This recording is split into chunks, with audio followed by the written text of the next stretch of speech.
जल निकासी में करोड़ों खर्च के बाद ताल तलैया बने नगरगाम।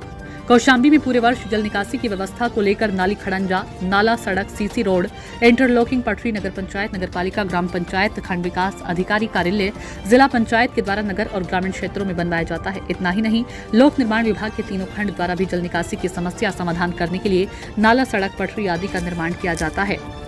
विभाग के अधिकारी करोड़ों रुपए की रकम पानी की तरह बहा देती हैं, लेकिन ठेकेदारों से साठ गांठ के चलते गुणवत्तापूर्ण कार्य नहीं हो पाता, जिससे जल निकासी की समस्या जस की तस बनी रह जाती है। जून महीने में बरसात शुरू होते ही 1 जुलाई की सुबह की बारिश में गांव क्षेत्र से लेकर नगर पालिका, नगर पंचायत क्षेत्र में जल भराव शुरू हो गया है। पटरी से लेकर सड़क तक तो पानी भर गया है। कई घंटे तक सड़क और पटरी में 6 इंच ऊंचा पानी भरा हुआ था, जिससे लोगों को आने जाने में दिक्कत हुई है।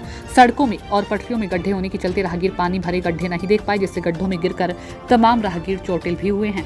वहीं आपको बता दें कि जल निकासी की पूरे वर्ष कार्य योजना बनाई जाती है। अधिकारी बार मीटिंग कर योजना की समीक्षा करते हैं, लेकिन उसके बाद विभागीय अधिकारी के ठेकेदारों की साठगांठ से चलते नाली और नालों का निर्माण मानक के अनुसार गुणवत्तापूर्ण नहीं होता। नाला नाली से जोड़कर पटरी और सड़क का निर्माण भी समतलीकरण में नहीं किया जाता।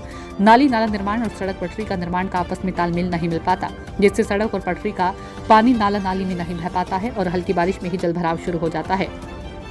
मंझनपुर नगर सहित अन्य नगर क्षेत्र में तमाम पुराने नालों में लोगों ने पक्के घर बना लिए हैं, जिससे नाली की सफाई नहीं हो पाती और जल निकासी नहीं हो पाती है। सवाल तो ये उठता है कि आखिर ये जल निकासी की कैसी कार्य योजना है, जिससे करोड़ों खर्च किए जाने के बाद नगरों में पानी भर गया। जनपद मुख्यालय मंझनपुर के चौराहे से तहसील रोड पर सोमवार को बरसात में सड़क और पटरी पर पानी भर गया। काफी देर तक सड़क पर पानी भरा रहा। नगर की पटरी पर तो देर शाम तक पानी भरा रहा, जिससे बाजार के दिन पटरी पर सब्जी बेचने वाले किसानों को अपनी दुकान लगाने में दिक्कत हुई। मंझनपुर कस्बे की सड़क की पटरी पर जल भराव के चलते सैकड़ों किसान सब्जी की दुकान नहीं लगा सके और वापस लौट गए हैं। तो यही स्थिति जिले के अन्य नगर पंचायत और नगर पालिका की है। गांव क्षेत्र की स्थिति तो इससे ज्यादा बदतर है। हल्की बारिश में ही गांव क्षेत्र में गलियों में जल भराव हो गया है। लोगों को निकलने में दिक्कत होती है। जल भराव के चलते नाली का कीचड़ सड़क पर बहने लगा है, जिससे दुर्गंध उठने लगी है। लोगों का रहना मुहाल हो गया है। जबकि बरसात के पूर्व नाली और नाले की सिल्ट सफाई करने का निर्देश योगी सरकार ने अधिकारियों को दिया था, लेकिन नाली नाले की सिल्ट सफाई औपचारिकता बनकर रह गई है। पहली बरसात ने सरकारी कार्यों की अव्यवस्था की पोल खोलकर रख दी है। जल निकासी की व्यवस्था के नाम पर करोड़ों रुपए की रकम खर्च कर कमीशन खोरी करने वाले अधिकारियों ठेकेदारों के कारनामों की जांच करते हुए इन्हें कठोर दंड दिए जाने की जरूरत है। लेकिन क्या योगी सरकार में निष्पक्ष तरीके से जल निकासी योजना के भ्रष्टाचार की जांच होकर दोषियों को दंड मिलेगा, या फिर सब कुछ अभिलेखों में दफन होकर रह जाएगा? यह तो बड़ा सवाल खड़ा हो रहा है।